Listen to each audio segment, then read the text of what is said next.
Okay, so మనము మంగళాచరణ చేసుకుని start చేద్దామంట. ఓం అజ్ఞానతిమిరాంధస్య జ్ఞానాంజనాశలాకయా చక్షురున్మిలితం యేన తస్మై శ్రీ గురవే నమః. శ్రీచైతన్యమనోభీష్టం స్థాపితం యేన భూతలే స్వయం రూపః కదా మహ్యం దదాతి స్వపదాంతికం.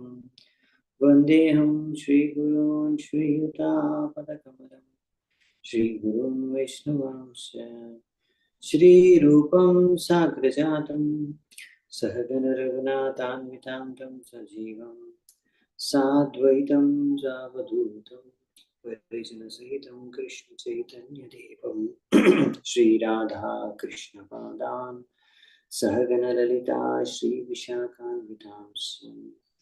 नमा ओम विष्णुपादाय कृष्णप्रेष्ठाय भूतले श्रीमते भक्तिवेदांत स्वामिनिति नामिने. नमस्ते सरस्वते देवे गौरवाणी प्रचारिणे निर्विशेष शून्यवादी पाश्चात्यदेशतारिणे. नमो महावदन्याय कृष्ण प्रेम प्रदायते कृष्णाय कृष्ण चैतन्य नामिने गौरत्वसे नमः. हे कृष्णा करुणा सिंधु दीनबन्धु जगत्पते गोपेश गोपिका कांत राधा कांत नमोस्तुते. तप्त कांचन गौरांगी राधे वृंदावनेश्वरी वृषभानुसुते देवी प्रणमामि हरिप्रिये. नीलाचलनिवासाय नित्याय परमात्मने बलभद्र सुभद्राभ्यां जगन्नाथाय ते नमः. वाञ्छाकल्पतरुभ्यश्च कृपासिन्धुभ्य एव च पतितानां पावनेभ्यो वैष्णवेभ्यो नमो नमः. जय श्री कृष्ण चैतन्य प्रभु नित्यानंद श्री अद्वैत गदाधर श्रीवासादि गौरभक्तवृंद. हरे कृष्ण कृष्ण कृष्ण हरे हरे हरे राम राम राम हरे हरे. హరే కృష్ణ. సో మనము ఈరోజు శ్రీమద్ భాగవతం 9వ స్కందం 6వ అధ్యాయం అయిపోయింది. 7వ అధ్యాయం మొదలు పెడతాం. సో 7వ అధ్యాయం చిన్నదే. యాక్చువల్లీ 7వ అధ్యాయంలో ఆల్మోస్ట్ తాత్పర్యాలు లేవు, ఒక 2-3 తాత్పర్యాలు తప్ప.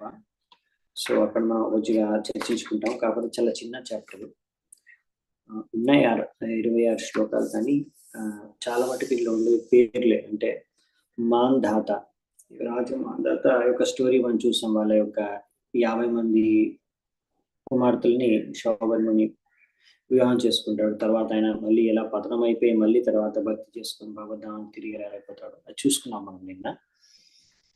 ఇప్పుడు 7వ అధ్యాయంలో మాంధాత యొక్క వంశం నుంచి ఇంకా ఎవరెవరు వచ్చారు. సో చాలా మటుకు పేర్లే ఉంటాయి ఇక్కడ. సో మనము ఈరోజు ఇంకా యాక్చువల్లీ ఈ స్కందంలో కొన్ని వంశాల గురించి చెప్తారు, ఇలా సూర్యవంశం, చంద్రవంశం. సో ఇందులో వచ్చిన రాజుల పేర్లు చాలా ఉంటాయి. అలా ఇంకొక 1-2 చాప్టర్స్ కూడా తర్వాత వస్తాయి, మనకి చూస్తాం మనము. కాకపోతే మనము ఇవన్నీ కూడా చదువుకుంటూ వెళ్దామంట. సో ఇందులో ఎక్కువ ఎక్స్ప్లెయిన్ చేయడానికి ఉండదు. ఎక్కడైతే ఉంటుందో తాత్పర్యం అక్కడి నుంచి చర్చించుకుంటాను. సో మనము ముందుకు వెళ్ళిపోదాం ఆ విధంగా.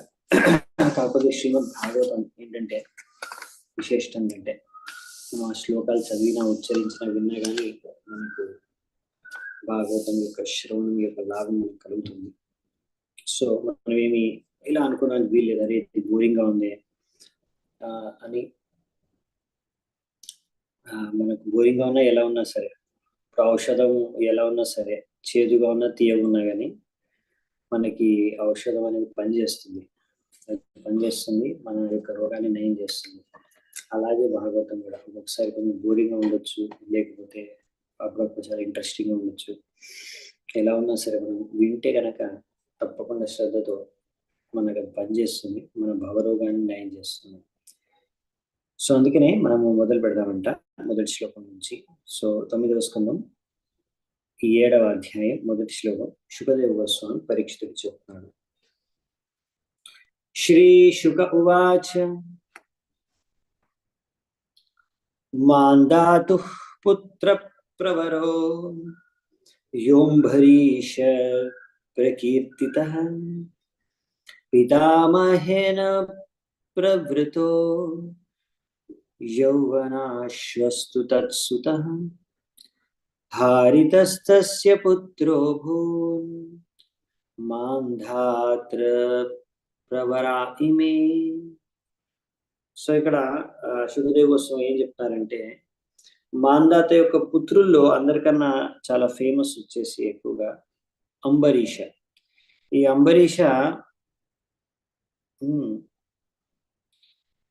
అంబరీషను తన యొక్క తాతయ్య యవనాశ్వ దత్తత తీసుకున్నాడు పుత్రుడు రూపంలో.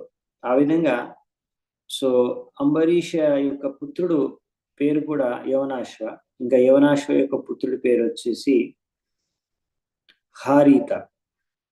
సో ఈ విధంగా మాంధాత యొక్క వంశంలో తర్వాత వచ్చిన వాళ్ళు ఎవరంటే అంబరీష యొక్క నుంచి హారీత, యవనాశ్వ, వీళ్ళు ముగ్గురు చాలా ప్రామినెంట్ అన్నమాట, ముఖ్యమైన వాళ్ళు. నర్మదా భ్రాతృభిర్దత్త పురుకుత్సాయయోరఘై తయా రసాతలం నీతో భుజగేంద్ర ప్రయుక్తయ. తర్వాత సర్పెంట్ బ్రదర్స్ అంటే సర్పం యొక్క అన్నదమ్ములు Narmada. So the serpent brothers of Narmada gave Narmada to Purukutsa. So Narmada యొక్క తమ్ముడు అన్నలు ఆయన్ని పురుకుత్సకి ఇచ్చారంట. So being sent by Vasuki, she took Purukutsa to the lower region of the universe. So ఈ విధంగా వాసుకి పంపించడం ద్వారా ఆమె పురుకుత్సని నిమ్న లోకాలకు తీసుకెళ్ళిందంట. బేసికల్లీ ఇక్కడ మనకి తాత్పర్యాలు రాస్తున్నారు. Before describe the descendants of Purukutsa the son of Mandhata. So ఈ పురుకుత్స ఎవరు అంటే బేసికలీ మాంధాత యొక్క పుత్రుడు, రైట్. సో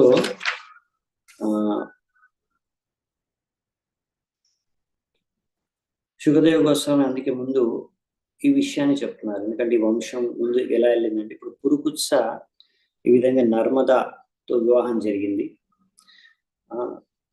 దాని తర్వాత ఈ నర్మదతో వివాహం జరిగిన తర్వాత నర్మద నాగలోకానికి చెందిన వాళ్ళు అనుకోండి, సర్పెంట్ బ్రదర్స్ అని ఇచ్చారు అందుకే.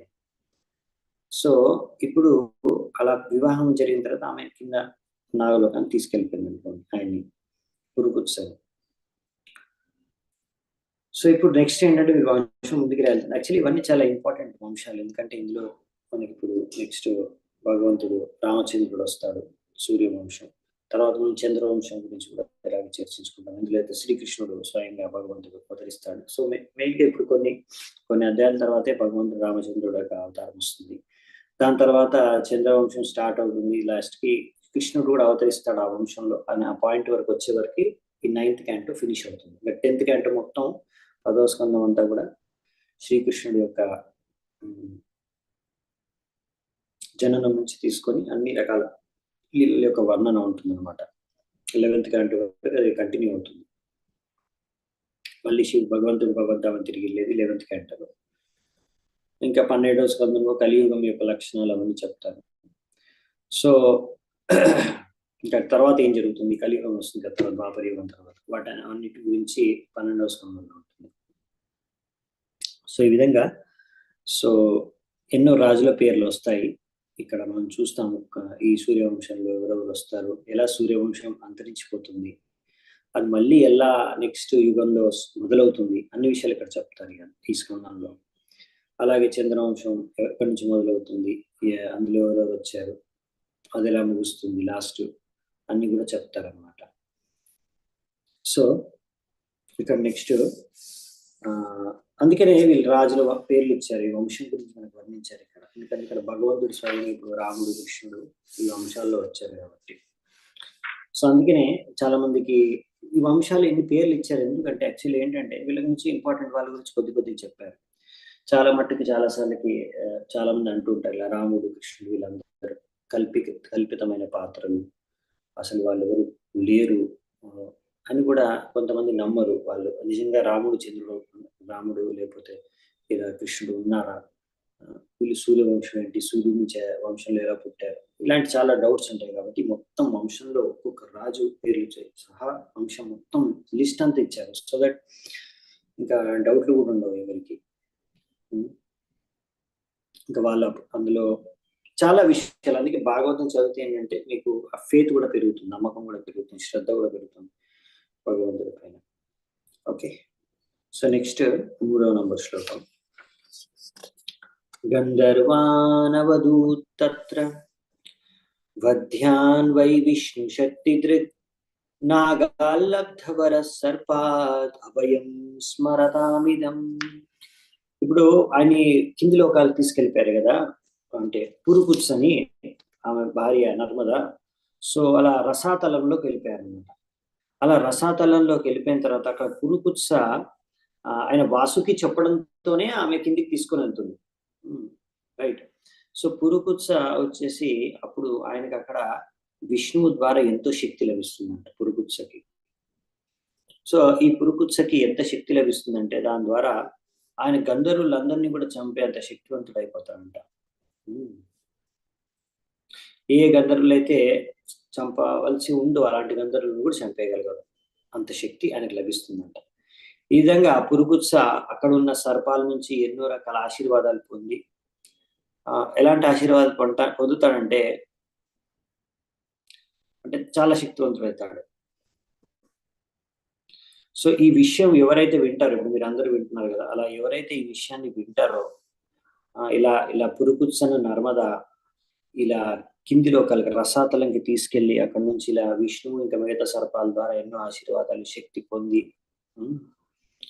సో ఈ విధంగా who remembers the history of this being brought lower will be assured of safety from the attack of the snakes.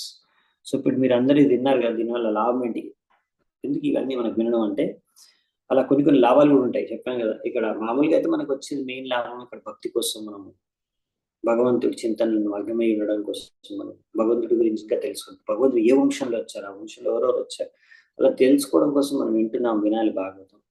భగవంతుడి గురించి ఇంకా తెలుసుకోవాలి, ఇన్ఫర్మేషన్, జ్ఞానం, ఆ దివ్యత్వం అర్థం చేసుకోవడానికి. కానీ ఇంకా చాలా లాభాలు ఉంటాయి సైడ్కి. ఇప్పుడు ఇక్కడ ఇంకో లాభం చెప్పారు. ఇప్పుడు మీరు తిన్నారు కదా దీని గురించి, ఈ పురుకుత్సను నాగలోకాన్ని తీసుకెళ్ళిన ఈ విషయాన్ని వినడం ద్వారా ఎవరైతే వింటారో వాళ్ళకి సర్పాల నుంచి సేఫ్టీ, అంటే వాళ్ళకు పాముల నుంచి వాళ్ళకి భయపడాల్సిన అవసరం లేదంట, వాళ్ళకి సేఫ్టీ లభిస్తుందంట. సో అది అడిషనల్ బెనిఫిట్. ఇలా చాలా బెనిఫిట్స్ వస్తాయి భాగవతం చదువుకుంటూ వెళ్తే, ఎన్నో లాభాలు వస్తాయి. యాక్చువల్లీ హరికీర్తన, హరికథ ఇది చేస్తే చాలు, అన్నీ అయిపోతాయి పని. నెక్స్ట్ 4వ శ్లోకం. త్రస్సదస్యు పౌరుకుత్సో యోన్నరణ్యస్య దేహకృత్ హర్యశ్వస్తత్సుతస్తస్మాత్ ప్రారుణోతా త్రిబంధన. ఇప్పుడు ఈ యొక్క పురుకుత్స యొక్క పుత్రుడి పేరు వచ్చేసి త్రసదస్యు. ఆయన పుత్రుడు వచ్చేసి అనరణ్య యొక్క పుత్రుడు వచ్చేసి హర్యాశ్వ. హర్యాశ్వ యొక్క పుత్రుడు వచ్చేసి ప్రారుణ. ఈ ప్రారుణ యొక్క పుత్రుడు వచ్చేసి త్రిబంధన. ఇది అనమాట వీళ్ళ వంశం ఇలా ముందుకెళ్తుంది. ఇంకా ఇచ్చారు, నెక్స్ట్ ఎవరు వచ్చారు అనేది. తస్య సత్యవ్రత పుత్రస్ త్రిశంకుర్ ఇతి విశ్రుతః ప్రాప్తశ్చండాలతాం శాపాత్ గురో కౌశిక తేజసా సశరీరో గతః స్వర్గం అధ్యాపి దివి దృశ్యతే పాతితో వాక్షిరా దేవైస్తేనైవ స్తంభితో బలాత్. ఈ విధంగా ఇప్పుడు అనువాదం. ఈ త్రిబంధన యొక్క పుత్రుడు వచ్చేసి సత్యవ్రత. ఆయన ఈ సత్యవ్రత ఎలా ఖ్యాతి పొందాడు అంటే ఏం పేరుతో అంటే త్రిశంకు పేరుతో ఖ్యాతి పొందాడంట. ఎందుకు అంటే ఆయన ఒక బ్రాహ్మణుడి యొక్క కుమార్తెని అపహరించి ఈ విధంగా అపహరించాడంట. Because he kidnap the daughter of brahmana when she was being married. వివాహం జరిగే సమయంలో ఒక బ్రాహ్మణుడి యొక్క కూతురు వివాహం జరిగే సమయంలో ఆమెను అపహరించాడంట. అలా అపహరించినప్పుడు ఆమె తండ్రి, ఆ కూతురు యొక్క తండ్రి బ్రాహ్మణుడు ఇతనికి చండాలుడుగా అయిపోయి శాపం ఇచ్చాడు. చండాలుడు అంటే శూద్రుడి కన్నా నీచుడు అన్నమాట. సో ఈ విధంగా తర్వాత మళ్ళీ విశ్వామిత్రుడి యొక్క ప్రభావంతో ఆయన పైలోకాలకి వెళ్ళగలిగాడు, స్వర్గలోకాలకి, ఈ యొక్క శరీరంలోనే. అలా ఆయన పంపించడానికి విశ్వామిత్రుడు పైకి పంపిస్తుంటే అక్కడ దేవతలు ఉన్నారు స్వర్గంలో. వాళ్ళు ఏం చేశారంటే వాళ్ళ యొక్క శక్తి ద్వారా ఇంద్రుడు, మిగతా దేవతలు మళ్ళీ కిందకి తోసేశారు పైనుంచి. ఇక్కడ నుంచి విశ్వామిత్రుడు ఆయన పైకి పంపించాడు త్రిశంకుని. అక్కడ నుంచి స్వర్గం నుంచి దేవతలు కిందికి తోసేశారు. కానీ కిందికి తోసిన విశ్వామిత్రుడు యొక్క శక్తి ఉండడం కారణంగా అతను కింద పడిపోలేదంట మొత్తం. ఆ విధంగా ఈరోజు కూడా అలా తల క్రిందులుగా ఆకాశంలో వేలాడుతూ త్రిశంకుడు కనిపిస్తాడంట మనకి.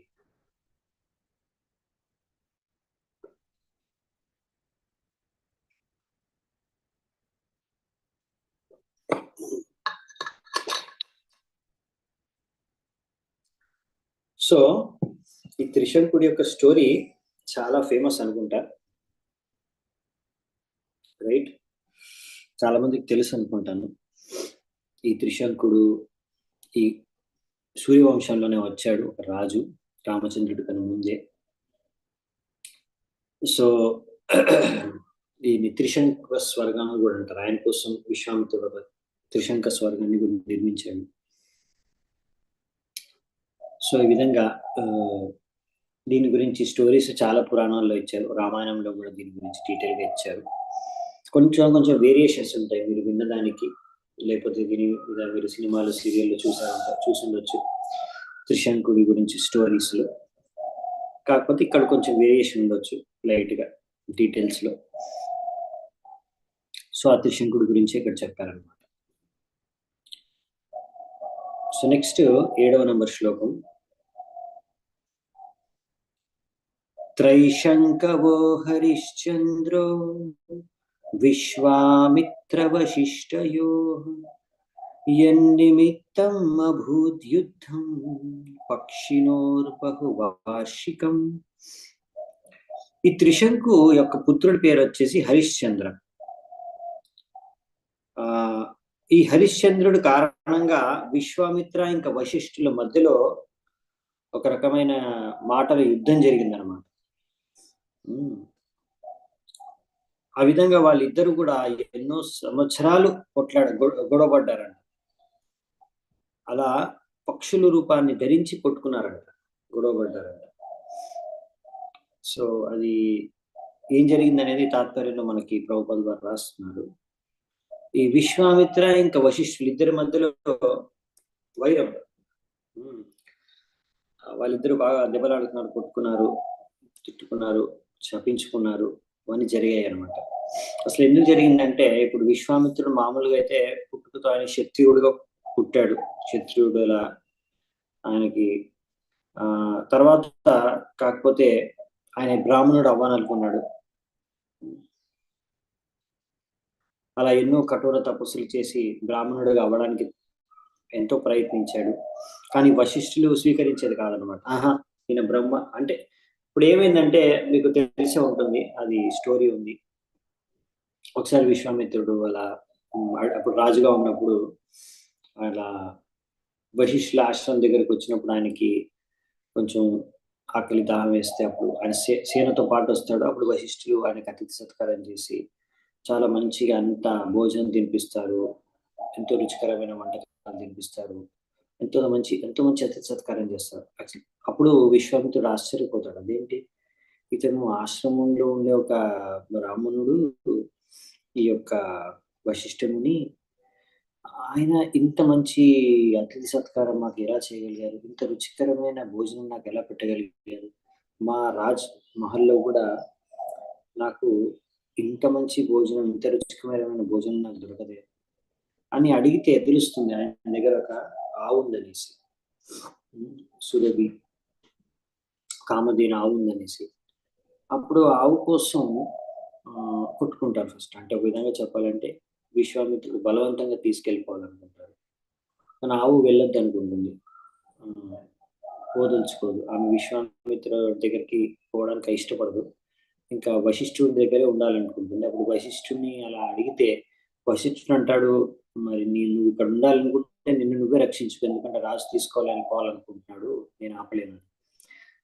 సో అందుకని విశ్వామిత్రుడు ఏమనుకున్నాడంటే మొత్తం ఈ రాజ్యం అంతా నాదే. సో ఎవరి దగ్గర ఏదున్నా అంతా నా సంపదే.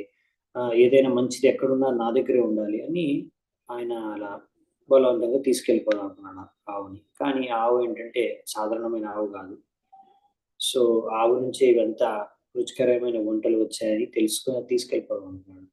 అలా రుచికరమైన వంటలే కాదు, ఆవు నుంచి ఎంతో సైన్యం వస్తుంది. ఆ సైన్యం అంతా వచ్చి ఈ విశ్వామిత్రుడు సైన్యాన్ని ఓడించేస్తుంది. సో విశ్వామిత్రుడు ఓడిపోయి అక్కడి నుంచి వెళ్ళిపోతాడు. దాని తర్వాత మళ్ళీ అనుకుంటాడు, సో ఇక ఈ యొక్క వశిష్ఠుడితో నేను యుద్ధం చేసి ఓడించి గెలవాలంటే నాకు ఇంకా శక్తివంతమైన అస్త్రాలు కావాలని వెళ్ళి తపస్సు చేసి దివ్యాస్త్రాలు తెచ్చుకొని మళ్ళీ వచ్చి అటాక్ చేస్తాడు. ఈసారి వశిష్ఠముని ఆయన ఎన్ని దివ్యాస్త్రాలు వేసినా కానీ వశిష్ఠుడు ఆయన ఒక దండ ఉంటుంది కదా, పట్టుకునే దండ, ఆ దండను ఒక ముందు పెడితే ఆ దండ మొత్తం ఆ శస్త్రాలు అన్నిటిని కూడా, దివ్యాస్త్రాలు అన్నిటిని కూడా ఒక దండ, ఆయన బ్రాహ్మణ దండ ఒకటే, కర్ర ఒకటే ఆ దివ్యాస్త్రాలు అన్నిటిని మింగేస్తుంది అనమాట. అసలు వశిష్ఠుడికి ఏం కాదు. అప్పుడు అనుకుంటాడు, అరే ఇతనికి ఇంత శక్తి ఉందా, నా దగ్గర ఇన్ని దివ్యాస్త్రాలు ఉన్నాయి, నేను క్షత్రియుడిని, నేను రాజుని, నేనే అందరికన్నా పరాక్రమశాలి, శక్తివంతుడు అనుకున్నాను. ఇతను చూడ్డానికి సాధారణమైన బ్రాహ్మణులా ఉన్నాడు, ఆశ్రమంలో ఉంటాడు, ఈయనకి ఇంత శక్తి ఉందా అంటే బ్రాహ్మణుడికి శక్తి క్షత్రియుడి కన్నా ఎక్కువ ఉంటుంది అనమాట. సో నేను ఆయన కన్నా శక్తివంతుడు అవ్వాలనుకుంటున్నాను. సో వశిష్ఠుడు బ్రాహ్మణుడు అయితే నేను బ్రాహ్మణుడు అవ్వాలనుకుంటున్నాను. ఆయన బ్రహ్మర్షి వశిష్ఠుడు, సో నేను బ్రహ్మర్షి అవ్వాలనుకుంటున్నాను అని ఎంతో తపస్సు చేస్తాడు.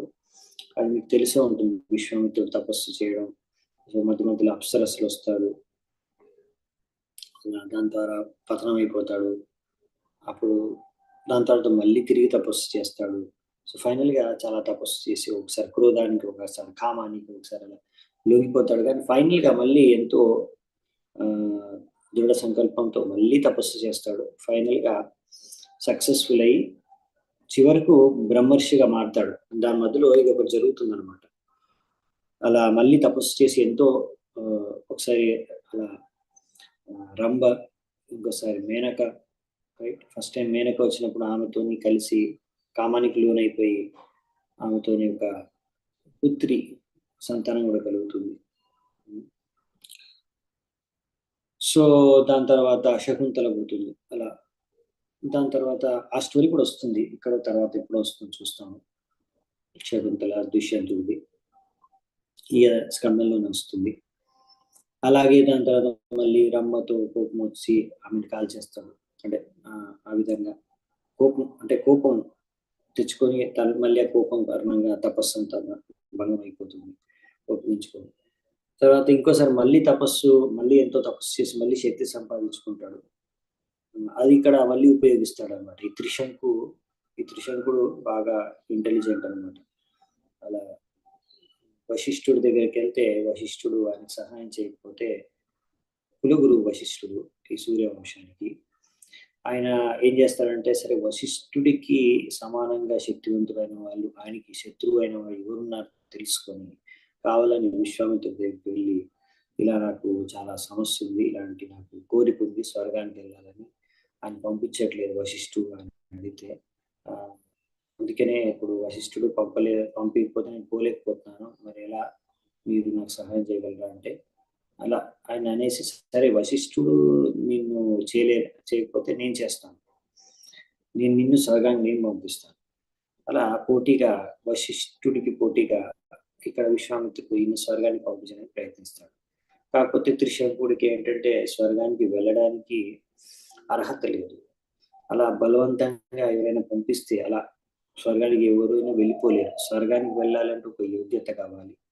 ఇంకా ఈ శరీరంలో వెళ్ళలేము. అక్కడ దేవతా లోకంలో దేవతల శరీరం డిఫరెంట్‌గా ఉంటుంది. ఆ శరీరం ధరించాల్సి వస్తుంది. ఇంకా దేవతలు లోకాలకు వెళ్ళడానికి సరైన పుణ్యం అవన్నీ చేసుకొని ఉండాలి. యజ్ఞాలు అవి చేసి ఉండాలి. సో, అందుకనే ఈయనకి అంత యోగ్యత లేదు. అయినా గాని బలవంతంగా విశ్వామిత్రుడు తన శక్తి, తన తపోశక్తి ప్రయోగించి ఆయన్ని పైకి పంపిస్తాడు. నేను పంపిస్తాను కంగారు పడకండి. కానీ ఇక్కడ పైన ఇంద్రుడు మిగతా వాళ్ళందరూ కూడా ఆయన కిందికి తోసేస్తారు. సో, ఇది రామాయణంలో ఇలా ఉంది స్టోరీ, డీటెయిల్‌గా ఇచ్చారు రామాయణంలో. అక్కడి నుంచి నేను చెప్తున్నా, వాల్మీకి రామాయణం నుంచి. ఇంకా వేరే పురాణాలు కూడా కొంచెం డిఫరెంట్‌గా ఇచ్చి ఉండొచ్చు. ఎందుకంటే నేను ఇంకొక మహారాజు నుంచి వింటున్నాను. ఆయన మహాభారతం ఇంకా వేరే పురాణం నుంచి చెప్పాడు. అది కొంచెం వేరియేషన్ ఉంది. లైట్‌గా ఉండొచ్చు. సో, బేసిక్ లైన్ అయితే స్టోరీ లైన్ అయితే ఉంటుంది. సో, దాని తర్వాత పైనుంచి ఇంద్రుడు మిగతా దేవతలు కిందికి తోసేస్తారు. ఈయన పైనకి పంపిస్తుంటాడు, వాళ్ళు కిందికి తోసేస్తారు. మధ్యలో ఆకాశంలోనే అంతరిక్షంలో వేలాడుతూ ఉంటాడు. పైకి కిందికి తిరుగుతూ ఉంటాడు ఈ త్రిశంకుడు. తర్వాత ఇంకా త్రిశంకుడు చెప్పేస్తాడు విశ్వామిత్రుడు, నాకేం వద్దు, నేను స్వర్గం పోదలుచుకోలేను, నేను కిందే ఉంటాను ప్రశాంతంగా, ఇక్కడ ఈ పైకి కిందికి తిరగేంటి అంటే విశ్వామిత్రుడు అంటాడు, లేదు లేదు పైన స్వర్గానికి పంపించి పెడతాను, నేను పంపించి చూపిస్తానని నేను పట్టుదలతో ఉంటాడు.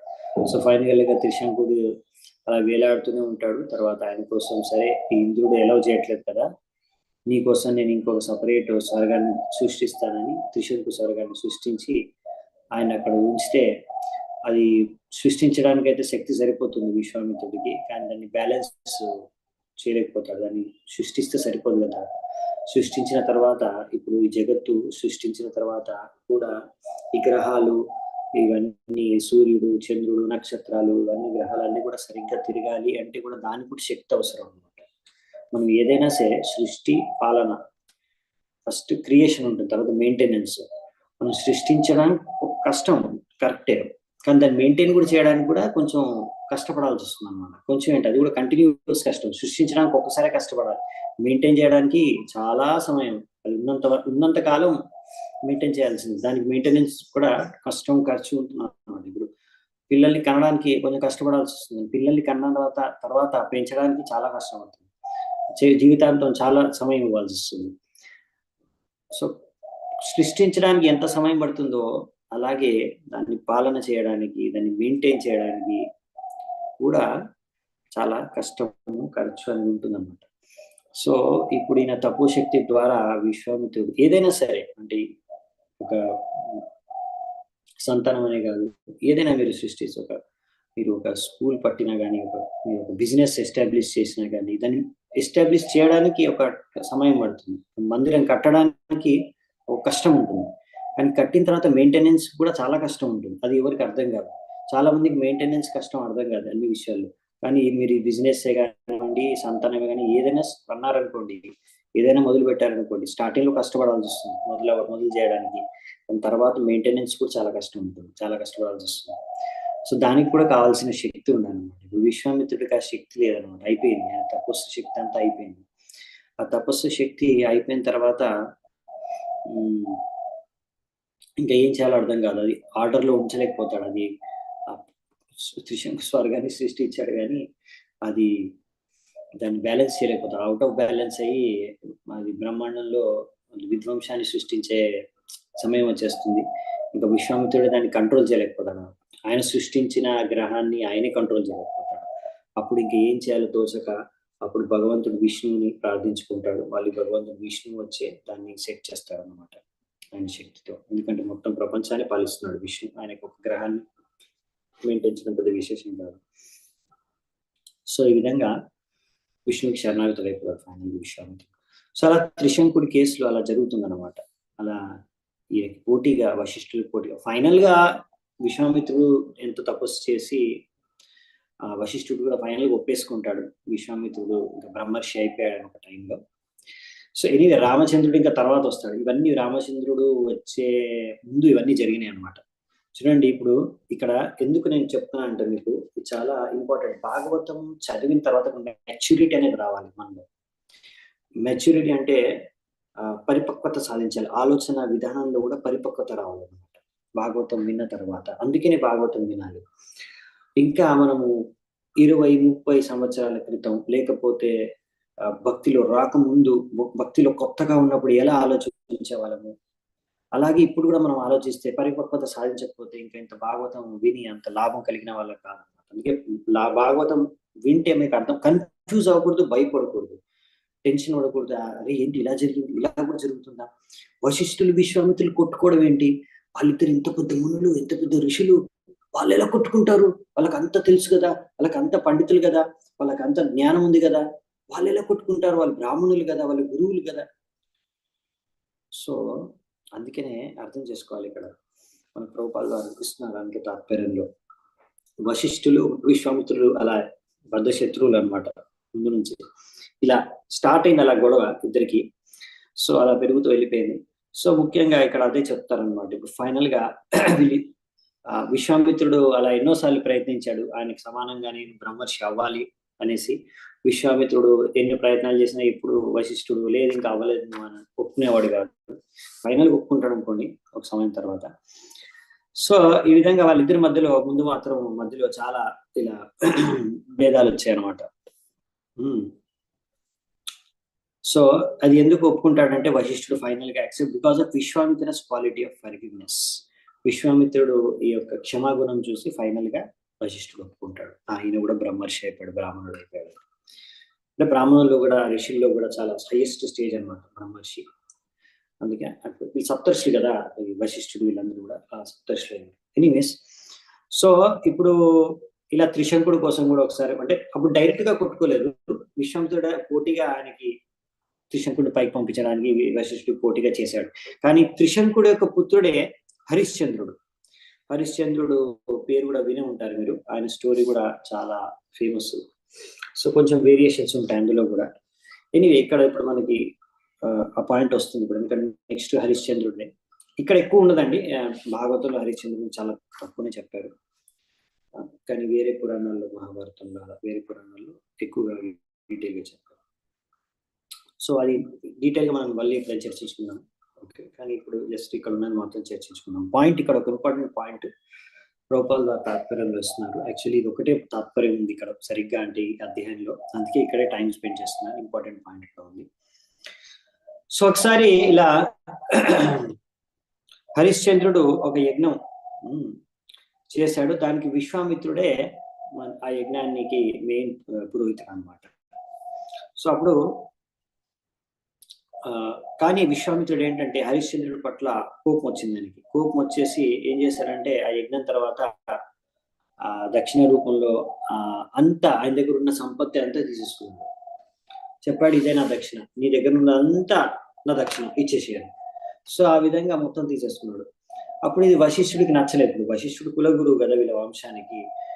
ఇప్పుడు ఆ యజ్ఞం కోసమని విశ్వామిత్రుడిని అక్కడ ఎంపిక చేస్తే విశ్వామిత్రుడు యజ్ఞం చేసి ఆయన దగ్గర ఉన్నదంతా తీసేసుకున్నాడు దక్షిణ రూపంలో. మామూలుగా దక్షిణ ఇస్తారు, ఇవ్వాలి కంపల్సరీ, లేకపోతే యజ్ఞానికి ఫలితం దొరకదు మనం చేసిన యజ్ఞానికి. సో కానీ ఇప్పుడు మొత్తం అడిగాడు, మొత్తం తీసేసుకున్నాడు హరిశ్చంద్రుడు. సో అది వశిష్ఠుడికి నచ్చలేదన్నమాట. ఇదేంటి ఇలా విశ్వామిత్రుడు, సరే దక్షిణ తీసుకోవాలి కరెక్టే, కానీ యజమాని దగ్గర ఉన్నదంతా కూడా ఊడి చేసుకుంటే ఎలా? సో అందుకనే వాళ్ళిద్దరి మధ్యలో గొడవ మొదలైంది అనమాట. సో అప్పుడు ఎలా అయిందంట గొడవ, ఎంతవరకు వెళ్ళిపోయిందంటే వాళ్ళిద్దరు గొడవ పడడము ఇప్పుడు ఎంత సివియర్ గా అయిపోయిందంటే ఇద్దరు ఒకరినొకరు శపించుకునే వరకు వెళ్ళిపోయింది అనమాట. ఒకతను అన్నాడు నువ్వు పక్షి వైపు అని, అలాగా అయితే నువ్వు కూడా బాతు వైపు అనేసి ఇద్దరు శపించుకున్నారు. అలా ఇద్దరు ఒక విధంగా పక్షులు అయిపోయారు. అలా ఇద్దరు పక్షులు అయిపోయిన తర్వాత కూడా ఇద్దరు ఎన్నో సంవత్సరాల వరకు ఈ హరిశ్చంద్రుడి కోసం కొట్టుకున్నారంట పక్షుల రూపంలో. సో ఇక్కడ మనకి ప్రభుపాదులు చెప్పేది ఏంటంటే, తాత్పర్యంలో నేర్చుకోవాల్సింది ఏంటంటే, ఇక్కడ నెక్స్ట్ ఇంతకుముందు శౌభరుని యొక్క ఇక నేను చెప్పాను 9వ స్కందంలో ఇలా అన్ని ఆశ్చర్యపరిచే స్టోరీస్ ఎక్కువ ఉంటాయి. ఎందుకు అంటే ఇలా షాకింగ్ స్టోరీస్ ఎందుకు ఉంటాయంటే మెయిన్లీ మెచ్యూరిటీ మనం తెచ్చుకోవాలి. ఎందుకంటే ఇంకా 10వ స్కందానికి వెళ్తున్నాం, 10వ స్కందానికి వెళ్తున్నాం మనం. 10వ స్కందము అర్థం చేసుకోవాలంటే మనకి సరైన పరిపక్వత కావాలి, సరైన శుద్ధత కావాలి, ఇంకా సరైన భాగవతాన్ని సరిగ్గా అర్థం చేసుకోవాలి. సో ఇక్కడ మన ప్రభుపాల్ గారు రాసిన we can see that such a great mistake as Saubharimuni. ఇంతకుముందు శౌబరిముని గురించి చూసాం. అతను ఇలా ఇంద్రియ తృప్తికి లోన్ అయిపోయి, అతను అలా దానికి బానిస అయిపోయి, లేకపోతే దానికి లొంగిపోయి అలా పతనం అయిపోయాడు. ఇక్కడేమో వశిష్ఠుడు ఇంకా విశ్వామిత్రుడు అంత గొప్ప ఋషులు ఇలా పక్షులుగా మారిపోయి చెప్పించుకొని కొట్టుకుంటున్నారు. సో ఇది భౌతిక ప్రపంచం అంటే. ఈ భౌతిక ప్రపంచంలో ఇలాంటివి జరుగుతాయి. దీన్ని చూసి మీరు ఆశ్చర్యపోకూడదు. ఇంకా ఇలాంటి ఘటనలు వస్తాయి ఈ అధ్యాయంలో. సో ఆ బ్రహ్మ భువనాల్లోక పునరావర్తిను అర్జున గీతలో చెప్పారు కదా. ఈ యొక్క భౌతిక ప్రపంచంలో మొత్తం ఈ బ్రహ్మాండంలోనే ఎక్కడైనా ఉండండి మీరు, బ్రహ్మలోకం నుంచి కింద లోకం వరకు అన్ని లోకాల్లో కూడా ఈ 3 గుణాల యొక్క ప్రభావం ఉంటుంది. కాబట్టి ప్రతి ఒక్కరు కూడా ఈ 3 గుణాల యొక్క ప్రభావితులై తర్వాత జన్మ మృత్యు జరా వ్యాధి అనేవి ఉంటాయి. కాబట్టి అందుకనే దీన్ని కృష్ణుడు అన్నాడు, ఈ లోకాన్ని దుఃఖాలయం అశాశ్వతం. అందుకే భాగవతంలో కూడా ఇచ్చారు పదం పదం యద్విపదం. సో ప్రతి పదంలో కూడా విపదం ఉందనేసి అందుకే చెప్పారు భాగవతం. అంటే భౌతిక ప్రపంచమే అటువంటి, అంటే ఎన్నో రకాల సమస్యలు, టెన్షన్స్, దుఃఖాలు, కష్టాలు, రోగాలు ఏవో ఒకటి ఉంటాయన్నమాట. గొడవలు ఏదో ఒకటి ఎప్పుడు ఉంటుంది. ఎంత పెద్దవారైనా సరే, ఎంత గొప్పవారైనా సరే, ఎంత తెలివైన వాళ్ళైనా సరే, ఎంత డబ్బున్న వాళ్ళైనా సరే, ఏ లోకంలో అయినా సరే, ఇక్కడ ప్రతి ఒక్క చోట ఈ సమస్య అనేది ఉంటుందన్నమాట. సో అందుకనే ఇక్కడ మనకి చెప్తున్నారు ప్రభుపాల్ గారు, therefore because the Krishna consciousness movement provides the opportunity for the human being to get out of this material world simply by chanting Hare Krishna mantra, this movement is the greatest benediction in human society. అందుకనే మన ISKCON సంస్థ ఏదైతే ఉందో మనకి ప్రచారం చేసేది ఏంటంటే, ISKCON సంస్థ ప్రభుపాల్ గారు హరే కృష్ణ మహామంత్రాన్ని జపం చేసుకొని, అందుకనే ఈ భౌతిక ప్రపంచాన్ని నుంచి మీరు ముక్తి పొంది భగవద్ధామానికి తిరిగి వెళ్ళిపోండి. సో ఇలా మనము మనని ఈ భౌతిక ప్రపంచం నుంచి ముక్తి మనకు ప్రసాదించేది ఈ హరే కృష్ణ మహామంత్రం. అది ప్రచారం చేసేదే ఇస్కాన్. కాబట్టి ఇస్కాన్ అనేది మానవ సమాజానికి ఒక గొప్ప వరం. ఆ విషయాన్ని మనం అర్థం చేసుకోవాలి, ఎంత గొప్ప వరం. సో అందుకనే ఇక్కడ మనకి చెప్తున్నారు అన్నమాట ఈ విషయం.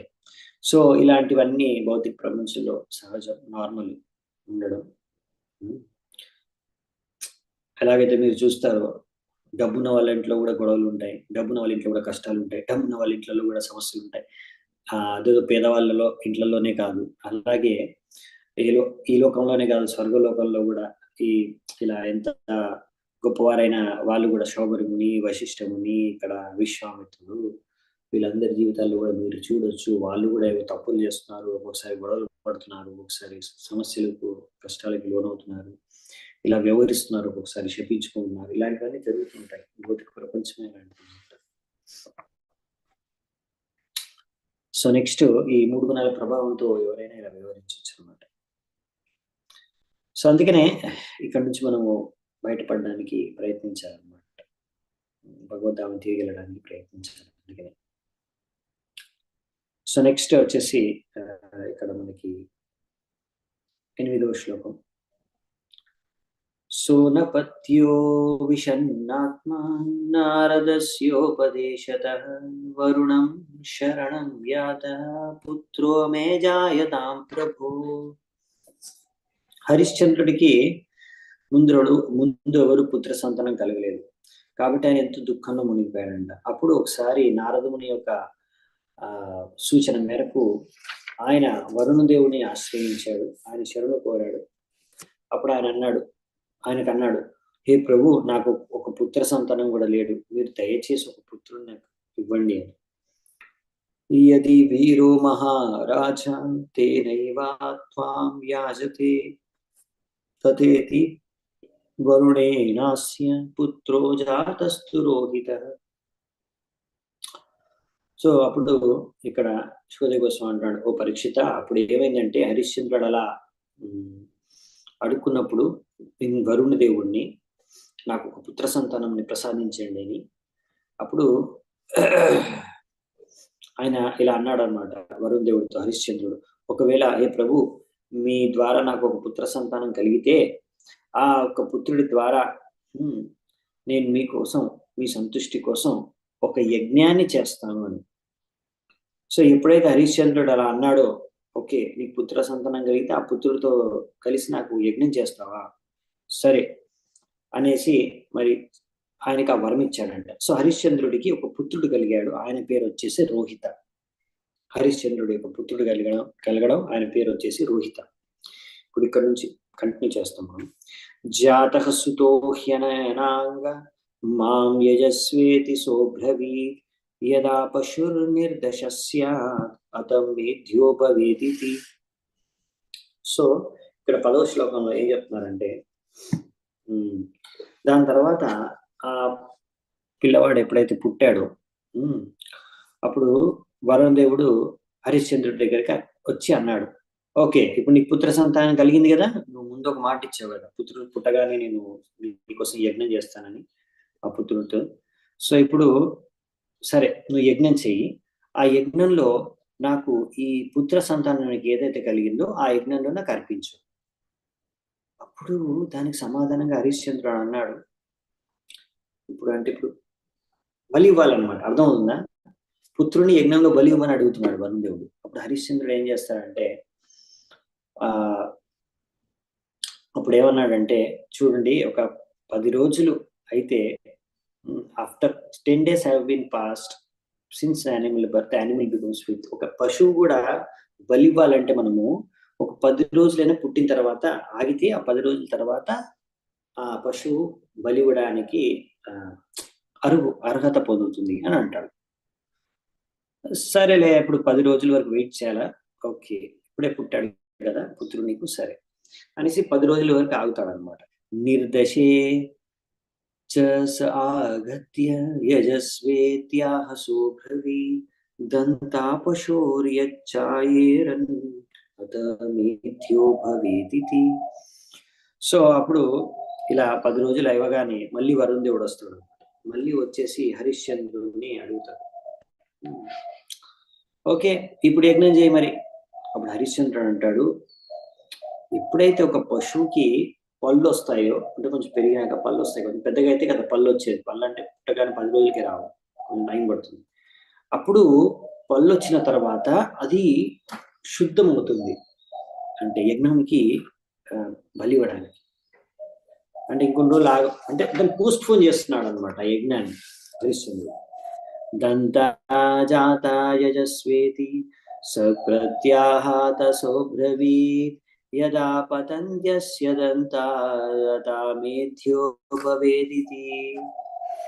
సరే అనేసి పళ్ళు వచ్చే వారికి వెయిట్ చేస్తాడంట వరుణ్ దేవుడు. పళ్ళు వచ్చిన తర్వాత మళ్ళీ వరుణ్ దేవుడు వచ్చి, హరిశ్చంద్ర ఓకే పళ్ళు వచ్చాయి కదా, ఇప్పుడు మరి యజ్ఞం మొదలు పెడతావా? అప్పుడు హరిశ్చంద్రుడు అన్నాడు, ఎప్పుడైతే పళ్ళు ఉంటాయి కదా అవన్నీ వచ్చిన పళ్ళని రాలిపోవాలి, రాలిపోయిన తర్వాత యజ్ఞానికి బలి ఇవ్వడానికి అప్పుడు అర్హత పొందుతున్న పశువు. అప్పుడు పశోర్నిపతితాదంతా యజస్వేత్యాహ సోబ్రవీత్ యదా పశో పునర్దంత జాయంతేత పశు శుచి. సో సరే అనేసి ఆ పళ్ళంతా రాలిపోయిన తర్వాత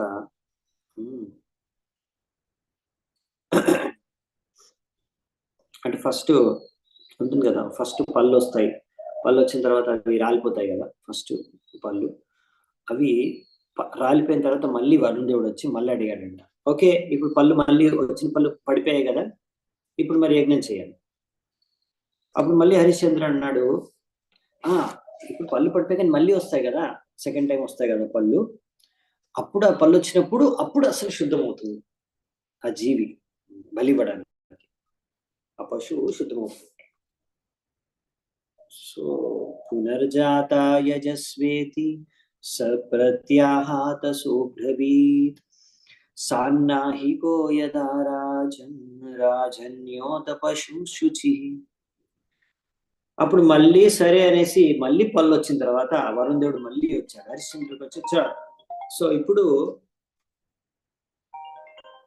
అని అన్నాడు అనమాట. సరే ఓ హరిశ్చంద్ర, మరి ఇప్పుడు మళ్ళీ పళ్ళు వచ్చాయి కదా, ఇప్పుడు మరి నువ్వు చెయ్యి యజ్ఞం అని. అప్పుడు ఏమన్నాడంటే హరిశ్చంద్రుడు, ఓ వరుణదేవ, ఓ రాజా, ఎప్పుడైతే బలిచ్చే పశువు క్షత్రియుడైతాడో, తనను తాను రక్షించుకోగలిగే సామర్థ్యం తెచ్చుకుంటాడో, అంటే శత్రువు నుంచి తనను తాను రక్షించగలిగే శక్తివంతుడు, అంత శక్తివంతుడు అవుతాడు, అంత సమర్థవంతుడు అవుతాడో, అప్పుడు ఆయన సంపూర్ణంగా శుద్ధుడు అవుతాడు బలి ఇవ్వడానికి అని చెప్తాడు.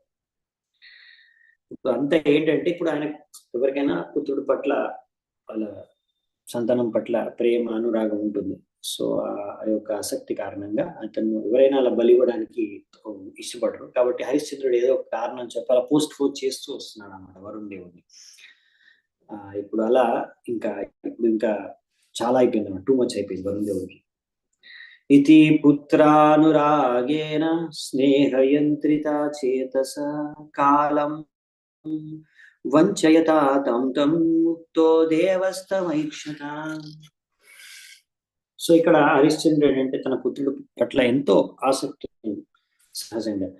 సో ఈ యొక్క ఆసక్తి, అనురాగం కారణంగా ఆయన వరుణ దేవుడిని ఇలా ఏదో ఒక సాకు చెప్పి ఇంకా వెయిట్ చేస్తూ ఉన్నాడు. కాబట్టి ఇలా వరుణ దేవుడు ఎంతో కాలం నుంచి వెయిట్ చేస్తూనే ఉన్నాడు ఓపికతో. ఇలా జరుగుతుంది. ఇప్పుడు హరిశ్చంద్రుడి పుత్రుడు రోహితుడు, ఆయనకు అర్థమైపోయింది రోహితుడికి. రోహితస్తద్ అభిజ్ఞాయ పితుః కర్మ చికీర్షితం ప్రాణప్రేప్సుర్ధనుస్పాణిర్ అరణ్యం ప్రత్యపద్యత. అప్పుడు రోహితుడికి అర్థమైంది, తన తండ్రి ఈ విధంగా నన్ను బలివ్వాలి, పశువు బలిచ్చినట్టు నన్ను యజ్ఞంలో బలివ్వాలి, కాకపోతే ఇప్పుడు ఎలాగోలాగ పోస్ట్ పోన్ చేస్తున్నాడు, కానీ ఏ రోజు కాకపోతే రేపు ఇప్పుడు బలి ఇవ్వాల్సిందే. ఇప్పుడు నేను పెద్దగా అయిపోయాను, నన్ను నేను అంటే రక్షించుకునే స్థాయికి వచ్చాను, కాబట్టి నన్ను ఇప్పుడు బలిచ్చేస్తాడు. సో అప్పుడు రోహితుడు ఏం చేస్తాడు, తన్ను తాను రక్షించుకోవడానికి ఆయన ఏం చేస్తాడంటే మృత్యువు నుంచి ఆయన ధనుష్యు బాణాలు తీసుకొని అడవిలోకి వెళ్ళాడండి బయటికి. సో అడవిలోకి వెళ్ళి అక్కడ ఏం చేశాడంటే, పితరం వరుణక్రస్తం శ్రుత్వా జాత మహోదరం రోహితో గ్రామమేయాయ తమ్మింద్ర ప్రత్యషేదత్. అప్పుడు రోహితుడు ఎప్పుడైతే విన్నాడో ఇలా తండ్రికి ఏదో ఒక డ్రాప్సీ అనే ఒక రోగం బాధితుడై, అంటే అది ఉదరానికి సంబంధించి, ఉదరం బాగా పెద్దదైపోయి అలా ఒక సమస్య వస్తుంది అనమాట, ఒక రకమైన డిజీజ్ ఆయనకు వచ్చిందంట, రోగం. అదంతా కూడా వరుణ దేవుడే అలా చేశాడనమాట, రోగం వచ్చే విధంగా చేశాడు ఒక పొట్టలో. సో అలా రోగం వచ్చిందని కావాలని చేస్తే ఎంత పెద్దగా అయిపోయిందంటే, ఆ విషయం విని ఇలా నా తండ్రికి ఏదో రోగం వచ్చేసింది, ఉదరం మహా ఉదరం అంటే పెద్దగా అయిపోయిందంట ఉదరం, అలాంటి రోగం వచ్చేసింది, కాబట్టి అతను ఆ అడవి నుంచి తిరిగి రాజ్యానికి వెళ్ళిపోవాలనుకున్నాడు రోహితుడు. కానీ ఇంద్రుడు అడ్డుకున్నాడు, వద్దు వెళ్ళొద్దని చెప్పాడు. భూమే పర్యటనం పుణ్యం తీర్థక్షేత్ర నిషేవనై రోహితాయాదిశక్ర సోప్యరణ్యే వసత్సమాం. అప్పుడు ఇంద్రుడు ఏం చెప్పాడంటే రోహితుడికి, నువ్వు ఒక పని చేయి, ఇప్పుడు వెంటనే రాజ్యానికి వెళ్ళకు, ఎక్కడికి వెళ్తావంటే ఇప్పుడు పుణ్యతీర్థాలు, పుణ్యస్థలాలు దర్శించుకోవడానికి వెళ్ళు. అక్కడికి వెళ్తే అలా పుణ్యతీర్థాలు దర్శించుకోవడం ద్వారా, అక్కడికి వెళ్ళడం ద్వారా నీకు ఎంతో పుణ్యం వస్తుంది, పుణ్యం లభిస్తుంది. సో ఇది చాలా ఇంపార్టెంట్, ఇప్పుడు అవసరం. వెళ్ళి తీర్థస్థలాలు దర్శనం చేసుకోని ముందు అలా పుణ్యాన్ని అర్జించుకొని పంపిస్తాడు. సో రోహితుడు కూడా సరే అనే అలా 1 సంవత్సరం పాటు ఒక following this instruction Rohita went to the forest for 1 year. 1 సంవత్సరం వెళ్తాడు రోహితుడు. ఏవం ద్వితీయ తృతీయే చతుర్థే పంచమే తథా అభ్యేత్యస్తవిరో విప్రో భూత్వా వృత్రః. సో ఈ విధంగా 2, 3, 4, 5 సంవత్సరాలు గడువు వస్తుంది అనమాట.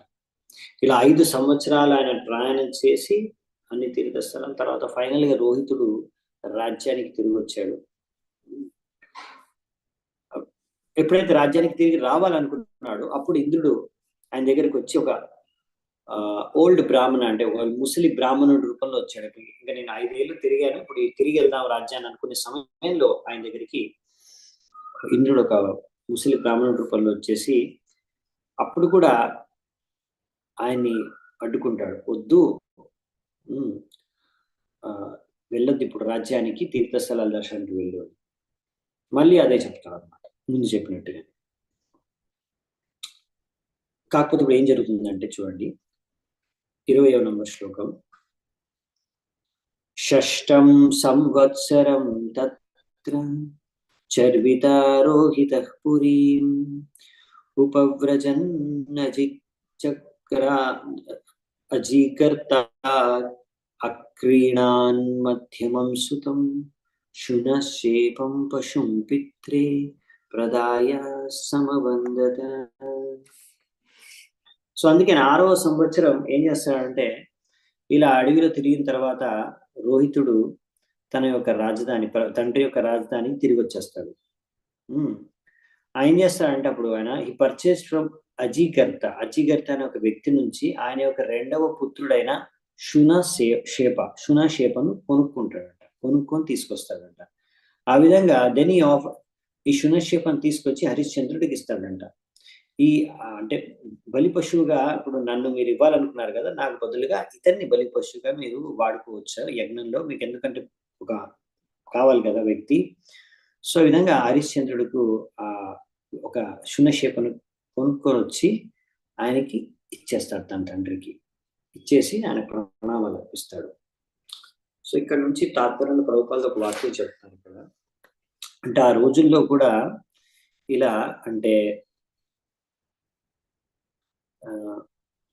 ఒక వ్యక్తిని కూడా జనాలు కొనుక్కునేవారు అనమాట. అంటే ఒక విధంగా చెప్పాలంటే ఇప్పుడు హరిశ్చంద్రుడు నెరబలి ఇవ్వడానికి యజ్ఞంలో పశువు బదులు నరుణ్ణి బలివ్వడానికి ఆయన కావాలి, నరబలి ఇవ్వడానికి. తద్వారా అంటే ఒక వ్యక్తిని బలిచ్చేస్తే అప్పుడు వరుణదేవుడు సంతృష్టి చేస్తాడు అనే ఉద్దేశంతో ఆయన ఇప్పుడు వేచి ఉన్నాడు. కాబట్టి ఈ విధంగా ఆ పర్పస్ కోసం ఇక్కడ రోహితుడు అర్థం చేసుకొని మనకు నరబలికి ఒకరు కావాలి కదా అనేసి వచ్చేటప్పుడు రాజ్యానికి కొనుక్కొని వచ్చాడు శునశేప అనే అతన్ని. అంటే ప్రభుపాద వారు ఇక్కడ రాస్తున్నారు అలా ఎన్నో సంవత్సరాలు, లక్షల సంవత్సరాల క్రితం ఇదంతా జరిగింది. సో అప్పుడు కూడా ఇలా అంటే ఆ సమయంలో ఇలా పశువులని యజ్ఞంలో బలివ్వడం, ఇంకా అలాగే ఇలా మనుషుల్ని కొనుక్కోవడం, అంటే ఇప్పుడు కూడా ఉంటాయి, జరుగుతూ ఉంటాయి చూశారు. స్లేవ్స్ అంటే కొనుక్కుంటారు వ్యక్తుల్ని పని చేయించుకోవడానికి, స్లేవ్ ట్రేడ్ అంటారు. అలా కొనుక్కొని పంపించేస్తుంటారు వేరే దేశానికి పనులు చేయించుకోవడానికి, లేబర్ పనులు చేయించుకోవడానికి. అసలు స్లేవ్స్గా పనులుగా కొనుక్కొని తీసుకెళ్ళిపోతారు. సో ఈ ట్రేడ్ అనేది, ఇట్లాంటి వ్యాపారం అనేది పనులను వ్యక్తుల్ని కొనుక్కొని వాళ్ళతో పనులు చేయించేది, కుచికమైన కార్యాల కోసం కొనుక్కోవడం అనేది ఎన్నో లక్షల సంవత్సరాల నుంచి వస్తుంది అని చెప్తున్నారు. ముందు కూడా ఉంది చెప్తున్నారు. దీని గురించి మనకు అర్థమవుతుంది విషయం అన్నారు రాశారు ఇక్కడ. నెక్స్ట్ 21వ శ్లోకం. తత పురుషమేదేన హరిశ్చంద్రో మహాయశః ముక్తోధరో యజతేవా వరుణాదీన్ మహత్కతః. సో ఎంతో ఖ్యాతి పొందిన రాజా హరిశ్చంద్రుడు చాలా ఫేమస్ వ్యక్తి చరిత్రలో. చాలా మంది హరిశ్చంద్రుడి చరిత్ర విన్నారు. సో ఆయన అలా ఎన్నో యజ్ఞాలు చేశాడు. అలా ఈ వ్యక్తిని బలిచ్చి అలా అందరి దేవతల్ని సంతృప్తిపరిచాడు. తద్వారా ఆయన ఏదైతే మహాఉదరం అనే ఒక రోగం ఉండేది, డ్రాప్సీ డిజీజ్, ఆ రోగం నుంచి కూడా ఆయనకి విముక్తి కలిగిందంట. వరుణ దేవుడే శపించడం అంటే ఆయన కారణంగానే జరిగింది, ఆ రోగం వచ్చింది. అదంతా ఇప్పుడు నయం అయిపోయిందంట. ఎందుకని అందరి దేవతలు కూడా ఆయన ద్వారా, ఆయన చేసిన యజ్ఞాల ద్వారా సంతృప్తి చెందారు కాబట్టి. నెక్స్ట్ 22వ శ్లోకం. విశ్వామిత్రో భవత్తస్మిన్ హోతా చాధ్వర్యురి ఆత్మవాన్ జమదగ్నిర్భూత్ బ్రహ్మ వశిష్ఠో యాస్య సామగ. సో ఇలా పెద్ద నరబలి ఎప్పుడైతే జరిగిందో, గొప్ప యజ్ఞం జరిగిందో, విశ్వామిత్రుడు దానికి ముఖ్యమైన ఇక్కడ విశ్వామిత్రుడు భవాత్ తస్మిన్ హోత. సో చీఫ్ ప్రీస్ట్ అన్నమాట, మెయిన్ పురోహితుడు అంటే విశ్వామిత్రుడు అంట. అంటే హోత అంటే ఇప్పుడు అక్కడ అన్ని స్వాహ అనేస్తారు కదా యజ్ఞంలో, అదనమాట ఆయన హోత అంట. సో ఆయన ఆ కార్యం చేశాడు విశ్వామిత్రుడు. ఇంకా జమదగ్ని ఆయన మంత్రాలు ఉచ్చరించేది, ఆ మంత్రాలని ఉచ్చరించే వారిని అధ్వర్యు అంటారు. సో మీరు అంటే యజ్ఞంలో చేసే వాళ్ళు అలా 4 రకాల వ్యక్తులు ఉంటారు అనమాట, వాళ్ళు చేసే కార్యాల ప్రకారం. సో అలా హోతా ఉంటారు, ఇంకా అధ్వర్యు ఉంటారు, మంత్రాలు ఉచ్చరించే వాళ్ళు, యజుర్వేదం నుంచి మంత్రాలు తెస్తున్నారు. అలాగే నెక్స్ట్ వచ్చేసి వశిష్ఠుల వారు. వశిష్ఠుల వారు వచ్చేసి ఆయన ముఖ్యమైన అక్కడ. నెక్స్ట్ వచ్చేసి జమదగ్ని అభూత్ సారీ హోతా చాధ్వర్యుర్ ఆత్మవాన్ జమదగ్ని అభూత్ బ్రహ్మ వశిష్ఠో యస్యా సమాగః. వశిష్ఠో యాస్యా సామగః. ఇంకా నెక్స్ట్ వచ్చేసి మెయిన్ బ్రహ్మ అంటే మెయిన్ బ్రాహ్మణుడు అందరిలో. బ్రహ్మ అంటే ఆయన అంటే అంత సరిగ్గా యజ్ఞం జరుగుతుందా లేదా ఓవర్సీ చూస్తాడు అనమాట. ఆయన అందరు కరెక్ట్ గా చేస్తున్నారా లేదా యజ్ఞం అని ఓవర్సీ చూసేది ఆయన బ్రహ్మ అంటారని. ఆయన వశిష్ఠుడుగా, వశిష్ఠుడు అలా మెయిన్ బ్రాహ్మణుడిగా వివరించాడు, అలా టాప్ బ్రాహ్మణుడిగా. ఇంకా ఆయస్య అనే వ్యక్తి సామవేదం నుంచి మంత్రాలు ఉచ్చరించాడు. సో ఈ విధంగా 4 గొప్ప గొప్ప బ్రాహ్మణులు ఇక్కడ ఈ యజ్ఞాన్ని చేశారు. తస్మై తుష్టో దదావింద్ర శాతగౌ భమయం వ్రతం శునశేపస్య మాహాత్మ్యం ఉపరిష్టాత్ ప్రచక్ష్యతే. అప్పుడు ఇంద్రుడు హరిశ్చంద్రుడి పట్ల ఎంతో సంతృప్తి చెంది ఆయనకు ఒక బంగారు రథాన్ని బహుమతిగా ఇచ్చాడంట. ఇప్పుడు శునశేప యొక్క గుణమహిమలు మనము విశ్వామిత్రుడి యొక్క పుత్రుడితో సహా ఇప్పుడు చెప్పబడతాయి. అంటే ఇంకా కొన్ని స్టోరీ సంబంధించి చూస్తాం అన్నమాట. సత్యం సారం ధృతిం దృష్ట్వా సభార్యస్యాస భూపతే విశ్వామిత్రో వృషం ప్రీతో దదావ విహతాం గతిం.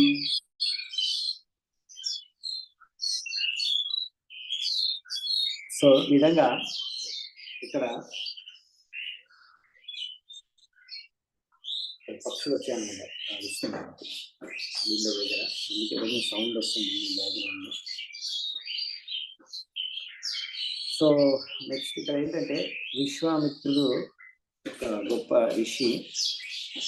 ఆయన హరిశ్చంద్రుని చూశాడనమాట. ఆయన యొక్క భార్యతో ఎంతో సత్యవంతుడైన హరిశ్చంద్రుడు ఇలా అన్ని భరిస్తూ ఈ విధంగా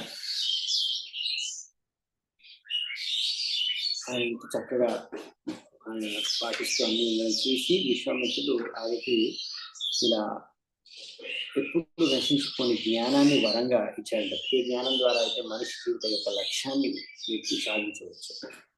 ఆయన పట్ల సంతృప్తి చెంది హరిశ్చంద్రుడు ఎంత సత్యవంతుడు అనే విషయాన్ని గమనించి.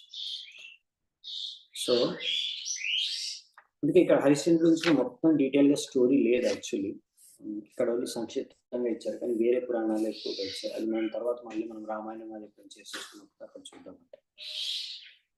25, 26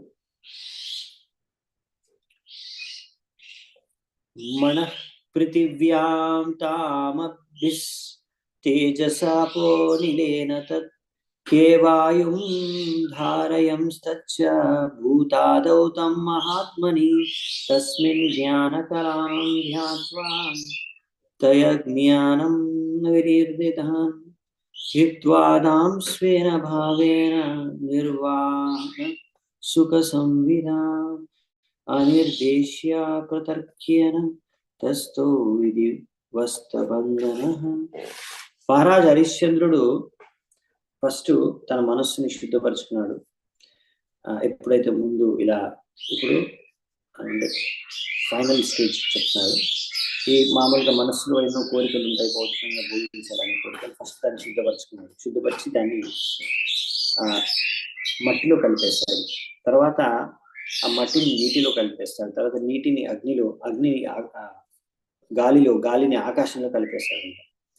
ఈ విధంగా ఆయన తర్వాత ఈ ఆకాశాన్ని బహిరంగ శక్తిలో కలిపేశాడు, భౌతిక శక్తిలో.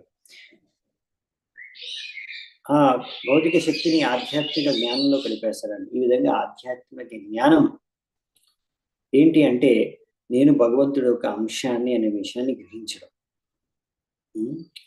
సో ఈ విధంగా ఎప్పుడైతే ఆత్మ సాక్షాత్కారం కలుగుతుందో ఒక వ్యక్తికి, నేను ఎవరు, నా యొక్క సంబంధం భగవంతుడితో ఏంటి అని తెలుసుకొని భగవంతుడి సేవలో నియుక్తం అవడం, ఇది ఆయన తెలుసుకున్నాడు. ఈ విధంగా ఆయన సంపూర్ణమైన ఆధ్యాత్మిక జ్ఞానంలో స్థాపితమైపోయి ఈ భౌతిక బంధనాల నుంచి ముక్తి పొందాడు. ఈ విధంగా ఆయనకి ఏదైతే ఆధ్యాత్మిక జ్ఞానం లభించిందో విశ్వామిత్రుడి నుంచి, ఆయన యొక్క సహాయంతో ఆయన ఇప్పుడు సంపూర్ణంగా ఆధ్యాత్మిక చేతనతో అతను భౌతిక బంధనాల నుంచి ముక్తి పొందాడు. ఆధ్యాత్మిక చేతనం పెంపొందించుకోవాలి, ఆత్మ సాక్షాత్కారం కలిగి. సో ఈ విధంగా ఫైనల్లీ హరిశ్చంద్రుడు పర్ఫెక్షన్ సాధించాడు. ఆయన యొక్క మంచి జీవితాన్ని సిద్ధపరచుకున్నాడు, సార్థకం చేసుకున్నాడు అని ఇక్కడ చెప్తున్నాను. దీంతో ఈ అధ్యాయం ముగుస్తుంది. సో నెక్స్ట్ 8వ అధ్యాయం తర్వాత మనం మొదలు పెడదామంట. 8వ అధ్యాయంలో యాక్చువల్లీ సగర్ మహారాజు ఆయన పుత్రులు ఎలా కపిల దేవుడిని కలుస్తారు, కాలిపోతారు వాళ్ళు, ఏమవుతుంది. సో వీళ్ళు జస్ట్ ఇంకా రామచంద్రుడి యొక్క అధ్యాయానికి ముందు వచ్చే ఘటన ఇది. సో దీని తర్వాత నుంచి యాక్చువల్లీ 8 కాకుండా 9వ చాప్టర్ నుంచి ఐ థింక్ ఇంకా వంశం గురించి చెప్తుంటారు. దాని తర్వాత వచ్చే రాజుల గురించి, దాని తర్వాత రామచంద్రుడు కథ వస్తుంది. సో నేను ఇక్కడ రచిస్తాను. సో బేసికలీ ఈరోజు సో ఇక్కడ మా భక్తులు చూస్తారా మీరు